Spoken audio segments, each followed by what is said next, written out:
Welcome to the Big Book Roundtable in the RICO 12 family of recovery resources targeted at people from all backgrounds, faiths, and places dealing with addictions of all varieties. RICO 12 is also a resource for the loved ones of addicts. I'm Justin B., a child of an all-powerful and all-loving God and a multidisciplinary addict living in recovery and miraculous recovery, and I'm blessed to be the moderator of this roundtable. I'm joined today by David G., Nikki M., and Ashley S. We are excited to be here today and read and swim through the Big Book with you. David, please introduce yourself and give us a quick fun fact about yourself today. Absolutely. Thank you, Justin. Hey, everybody. David G. I'm an alcoholic and an addict of many sorts from Oklahoma. I'm grateful for a recovery date of August 8th, 1994, and an emotional recovery date in the S Fellowship of October 1st, 2019. I'd say the fun fact about my life is that I live and breathe the Big Book of Alcoholics Anonymous. I always have since 1994. That's all I've ever known. That's recovery to me. If you want the fellowship, attend meetings, do what we do, but recovery is in the Big Book of Alcoholics Anonymous. So the fact for me is just this and nothing less. We have had great and exciting spiritual experiences, as the book says, and in a slightly different way than that. But, you know, it's just it's a beautiful thing, and I'm very glad to be here and be a part of this. So thank you, Justin. Awesome. Welcome, David. Nikki, your turn to introduce yourself and a quick fun fact about you. Hi, I'm Nikki M., a grateful member of many beautiful fellowships, and I'm just intelligent agent spearhead of God's ever-advancing creation. And a fun fact about me, well, since it was around the Big Book, I thought, you know what, let me just pull this one out. Fun fact about me is that I have a future mother-in-law that only speaks French, doesn't know a stitch of English. And they live in Luxembourg. And I was supposed to spend all of COVID, well, I couldn't travel, learning French. But guess what? The only book I read, the Big Book. There's a fun fact about me. Love you guys. Grateful to be here. Love it, Nikki. And that's exciting. Ashley, you're next with the same question. Thank you so much, Justin, David, and Nikki. I'm so glad to be here. I'm Ashley from North Carolina. I'm a recovered sex addict and codependent with a sobriety date of November 2nd, 2021. To keep the theme similar to what David and Nikki have said, before going through the Big Book, I never knew what my purpose in life was to be. I majored in business, and I have a background in advertising, marketing and communications, and project management.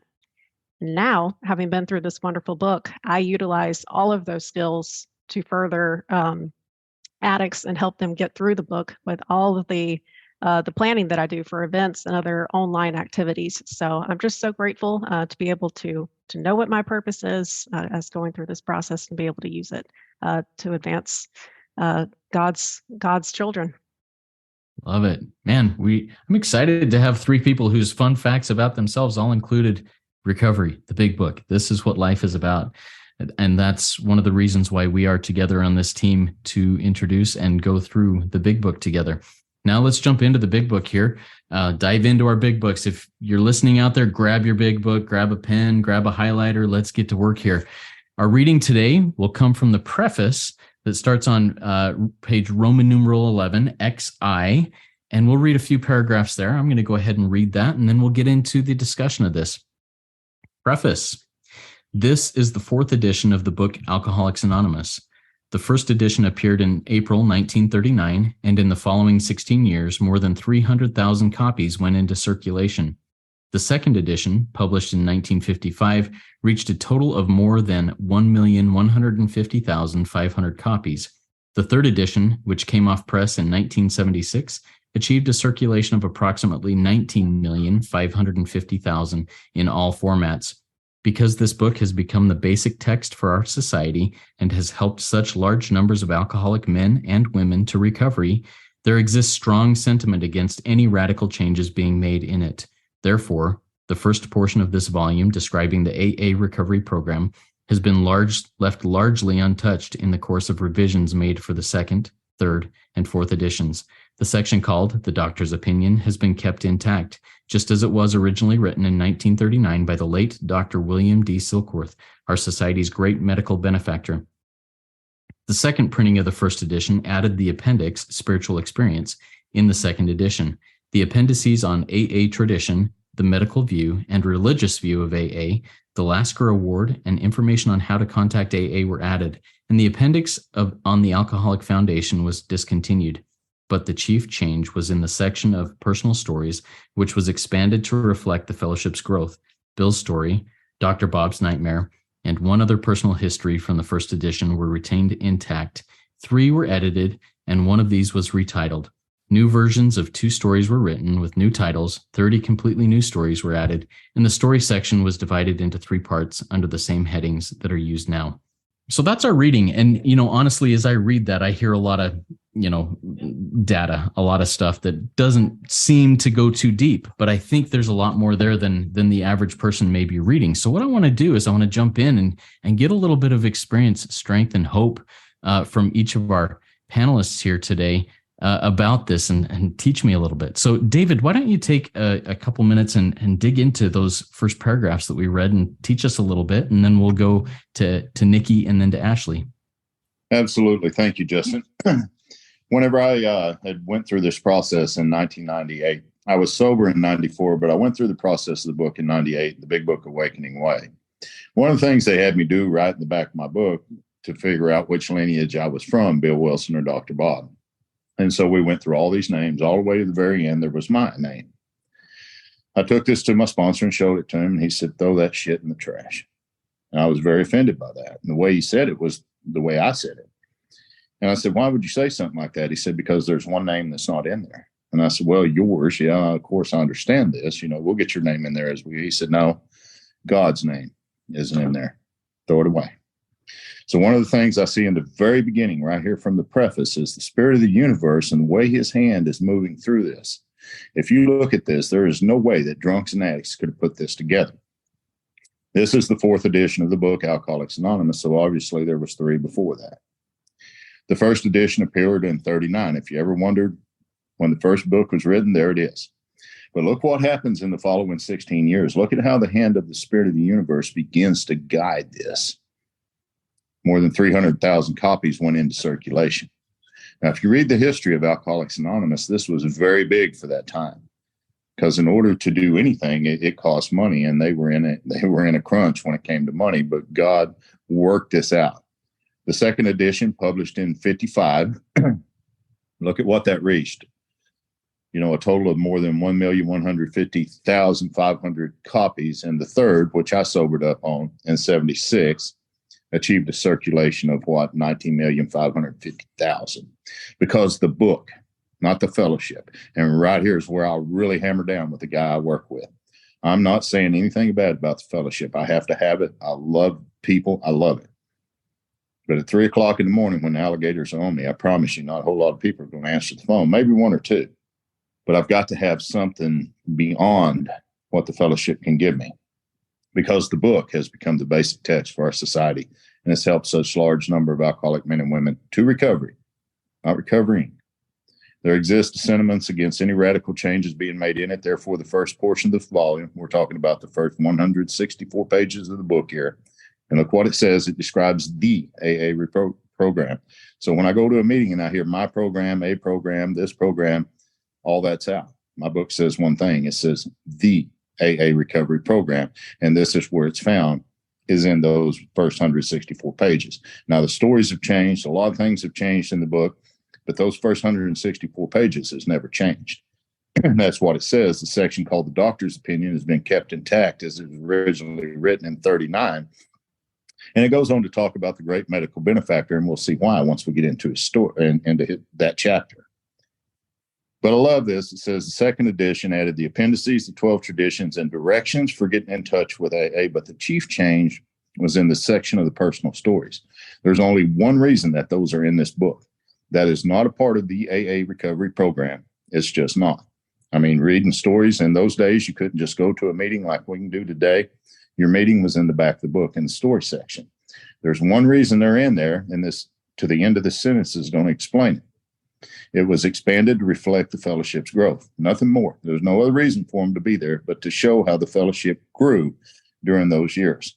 So it says Bill's story, Dr. Bob's nightmare, one other personal history from the first edition. And it goes on to say, 2 of the stories were written with new titles, 30 completely stories were added.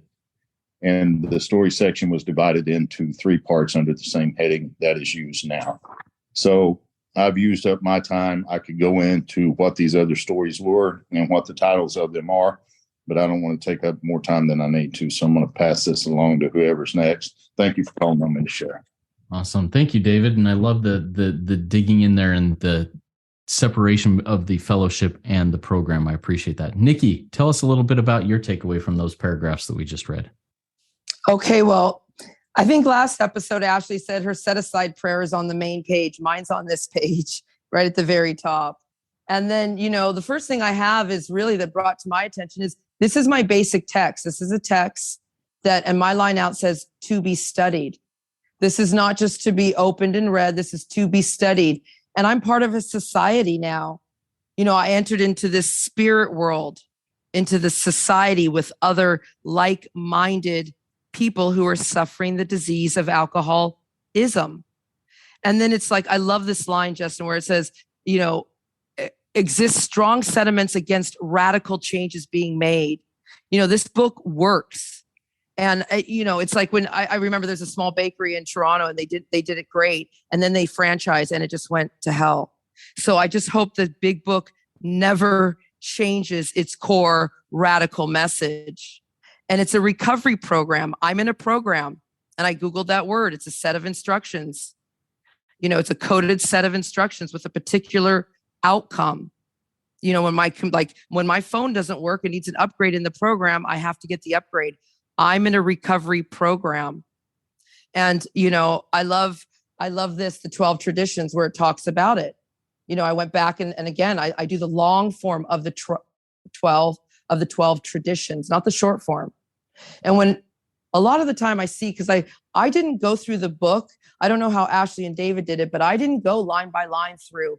I've gone through sections and gone back and gone all around. I've done this big book dance that comes into one big crescendo. So my sponsor took me a little different.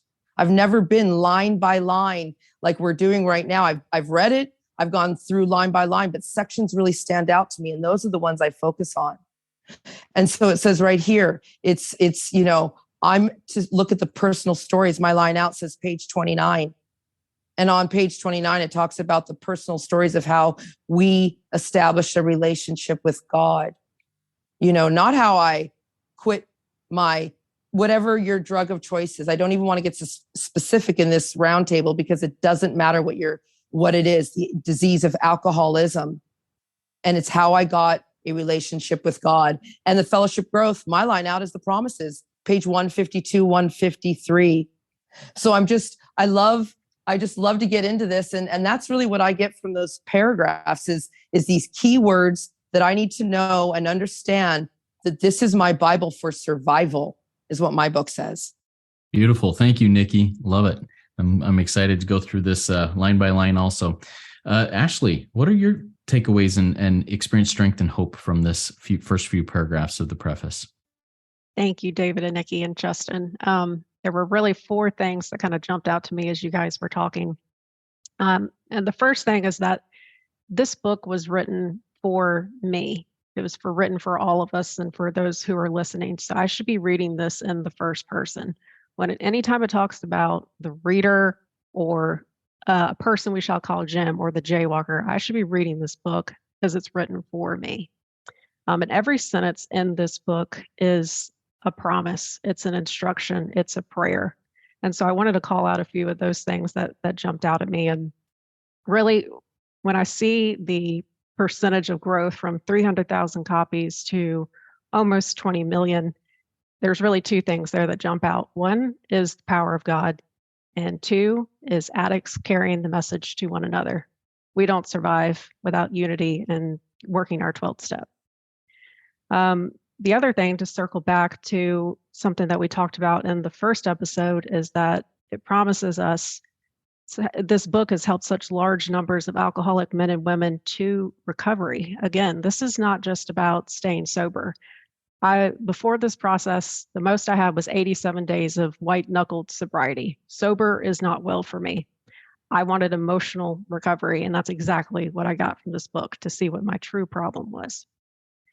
The other thing that I wrote down here is about, it says, it will say numerous times throughout this book, but particularly on this page, I've got a couple of things underlined. This book, basic text, this volume. It keeps pointing me back to the book constantly. And to share a little bit about my experience, I would always make somebody my higher power. Started off as my mom. Any problems that I had, I'm going to go to my mom for the answer. Later in life, as my addiction grew, it turned to a therapist. So now I don't need a therapist or somebody to always go to solve my problems. The first person, or the first thing I'm going to go to, is pause and ask God for inspiration, intuitive thought, or a decision. And then something in the book will come to me. I will know what page or what part of the book to go to. So I think that's all I had to share on this. Thank you. Beautiful. Thank you all for your shares on that. Let's jump into a little bit of a Q&A. I'm going to ask a couple of questions of you. David, you mentioned at 3 a.m. when the alligator's coming to get me, and they're there at the door, they're there at the foot of my bed, whatever. It may be difficult to find somebody to pick up the phone. Tell us a little bit about that. Do you have an experience with that, and how you work through those processes when the alligators are there? Yeah, absolutely. In the beginning, it seemed like they were there a whole lot more than ever. And I think anybody that is new or relatively new, or that has been here for a while, who remembers when it was new, can absolutely identify with the dreams at times that we have and the things like that. Waking up with cold sweats, sober, stone cold sober, and scared to death. One of the things that really helped me was to find out the common denominator in all of those dreams. My sponsor said, if you come to me and you say that you've had a bad dream, I'm going to ask you who is aware that you had the bad dream. And of course, I'm going to say me. And he said, if you come and say that you've had a good dream, I'm going to ask you who was aware that you had a good dream. And my answer, of course, is going to be me. So I'm not the dream. I'm kind of the seat of consciousness of that. And once I understood that, once I was able to tap into that, then it didn't have the power that it once had. So one of the things that I tell all the people that I work with, because anybody that is new probably suffers from this, is that we ask the Creator to walk with us in our dreams and to keep us safe from lust. Now, I pray that throughout the day, when I wake up in the morning and throughout the day. But so many of us seem to not do that at night whenever we go to bed. And I know that a lot of the people that I've worked with that have relapsed have awakened out of a deep sleep and found themselves in a lot of trouble. So I think it's about sticking close to this power and allowing it to change my thoughts and to remind me of who I am. I am the consciousness of, I'm not the dream. And so for me, once I understood that, I was completely able to look at it, like the book says, from an entirely different angle. Of course, that's talking about resentments, but I look at it as a whole. So I want to continue to do that moving forward. And anybody that I work with, I most definitely ask them to do that from the very beginning. So that's kind of my take on the question that you asked me there. Thank you. Yeah, thank you, David. I'm excited to delve more into this as we go on this adventure of the separating of self from the situation. I'm not the one in the dream. That's, I'm aware of it. That's not me. And I'm looking forward to learning more about that. Nikki, as I've heard you before, you mentioned something to the effect of every time in the book Alcoholics Anonymous, you see alcohol, you see drinking, you see something, you change that to something so it applies to everybody. Talk to us a little bit about that process and how we can apply that to any situation, addiction or affliction. So what I've done is, the way I sponsor is I take people through for their thinking, because on page 23 of our big book, it says it centers in our mind. And so I cross out drinking through my big book and put thinking, because I sponsor a lot of people with double digits in sobriety. They're picking up their chips. And that's why sobriety dates are so important for the newcomer. But when they get up there and they pick up their chips at 17 years and they forget to tell the newcomer that last week they tried to kill themselves, there's things there. So I like to take it through for my thinking. And I mean, I love the word. And as you know, radical change And the radical change happens in my mind. This is a mystical book, is what I found. It's for people, as Ashley said, it was written for her. Well, it's written for me too. And it's written for everybody because it's so personal. I've tried everything, Justin, and I found everything in this magic book, this radical change that I'll have if I just follow the instructions and do this. And here's a key thing: don't leave the rooms, because my mind, as it centers in my mind, will tell me. And it's like, remember, the book says we're in the grip of a progressive illness. So I always go through the book, even with a newcomer, even if they're trying to get off fentanyl or they're brand new, thinking always number one. It's got to be that way. Beautiful. Thank you, Nikki. And Ashley, you mentioned the importance of relating what you're reading to the first person. Hey, this is about me. I'm not different than that person. Tell me why that's so important to you as you go through the book and through your recovery process. Well, thank you, Justin. That's a great question. I can read. I can read this book just like anybody else can. I think many people, as Nikki mentioned, a lot of old timers, people with double-digit sobriety, they've read this book, but there's so much more that's between the lines. And if you've got an untreated mind, you're not going to see the truth. You really need a guide to take you through the book to see how it relates to you. I need to ask myself, as I'm going through this book, is this me? I'll pick a sentence. Let's see. This book has become the basic text for our society and has helped such large numbers of alcoholic. I can pause there. Am I an alcoholic? Do I relate to this? Am I a sexaholic or a food addict or whatever it is? Am I having problems there? Reading a little bit more. Basically, I want to take away, how does this relate to me and what I'm going through and my recovery? So that's really the importance of it to me. Yeah, thank you so much. All right, let's go into the wrap up here, and I'll just ask each one of you to take a minute and share your takeaway from this conversation we had here, and then we'll wrap this up. David, if you wouldn't mind just taking 1 minute and sharing a takeaway that you gained from this, and we'll go from there. Yeah, absolutely. Thank you, Justin. The thing that I continue to take away from this is you can look at everything we've read here and what we're about to read, and you can see where, the 12 concepts were added. You can see where, the stories have changed. But the one thing that you'll never see change is the first 164 pages of how we recover. That is the greatest thing in this book for me. The rest of that is fine. I love reading it. I love studying it. I've done an in-depth, and I'm doing an in-depth study on the traditions now on Tuesday nights by Zoom. But whenever it comes to it, those first 164 pages are what I live my life by. So that's my takeaway today. Thank you. Thank you, David. Nikki, how about you? Well, my takeaway today is that, our behavior patterns vary. And so I'm not to look at David, Ashley, Justin's view on these things. I'm to have my own experience because I want to compare. That's what my mind does. Like, wow, they know that's so good. And my takeaway today, with the book is great. Exactly. It's a radical, they haven't changed it. And that's what I love about it, as David said. But my big takeaway today is we're starting this new roundtables. Don't compare yourself, Nikki. Your behavior patterns vary. Learn, keep an open mind every time you come here. Have a new experience with this book, with these words, with these people, and just get enthusiastic about this whole entire experiences, because I'm just so grateful thinking we made it here to this round table. We found this magic book. Thank you, God. Ashley, what's your takeaway? Well, thank you so much, Justin.